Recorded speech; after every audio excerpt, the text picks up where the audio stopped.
হরে কৃষ্ণ, নমস্কার। আবার নিয়ে চলে এসেছি একটা নতুন ভিডিও আপনাদের সাথে শেয়ার করতে। আশা করছি আপনারা সকলে অনেক ভালো আছেন। আজকের ভিডিওটা বংশীর জন্য, কিন্তু একটু অন্যরকম। যদি বলেন কেন, তাহলে বলবো এই যে আমগুলো দেখছেন, এই আমগুলো আমার মা দাদা আমাকে পাঠিয়েছিল যখন আমের সিজন ছিল তখন। কিন্তু অনেক আশা করে পাঠালেও, অনেক টাকা খরচা করে পাঠালেও সেটা আমাদের মুখ অবধি বাবা পৌঁছায়নি। কারণ একটাই, কারণ হয়তো ভগবান চায়নি, তাই, আর কোনো কারণ ছিল না। যাই হোক, এটা নিয়ে আমরা বেশি ডিসকাশন না করে বলতে চাই এটাই, এখানে একটা বাঙালি দোকান ছিল, সেখানে আমরা গিয়েছিলাম। আর সেখানে যাওয়ার পরে আমি দেখতে পাই সমস্ত রকমের বেঙ্গলি সবজি।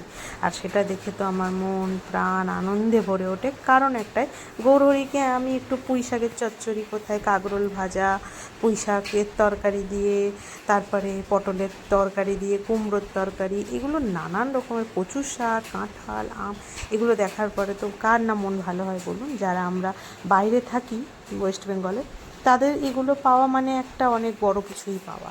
যাই হোক, আমি আপনাদের সাথে এই জিনিসটা এই জন্যই শেয়ার করলাম। আমরা কোনো কিছুর প্রতি আসক্ত নয়, তবে হ্যাঁ, আমাদের চোখের সামনে না দেখা জিনিসগুলো হঠাৎ করে দেখতে পেলে বাবা বড্ড ভালো লাগে।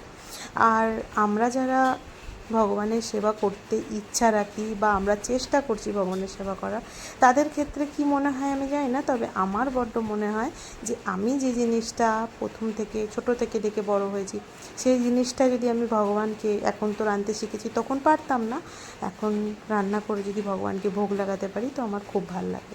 আর এই যে দৃশ্যটা দেখছেন, এটা ছিল আমাদের বাড়ির দৃশ্য। আমাদের বাড়ির উঠোনে অনেক বড় আম গাছ। আগের বছর যখন আমি আর বংশী, ওর বাবা, সবাই মিলে গিয়েছিলাম ওখানে, তখন না অনেক আম ধরেছিল, কিন্তু আমগুলো একটাও পাকেনি। তাই আমার বড় মা ওকে চেষ্টা করছিল কোনো একটা আম যদি পাকা থাকে পেরে দেওয়া, তাই ধাক্কা ধুক্কি মেরে কষ্ট করে একটা আম পারতে পেরেছিল।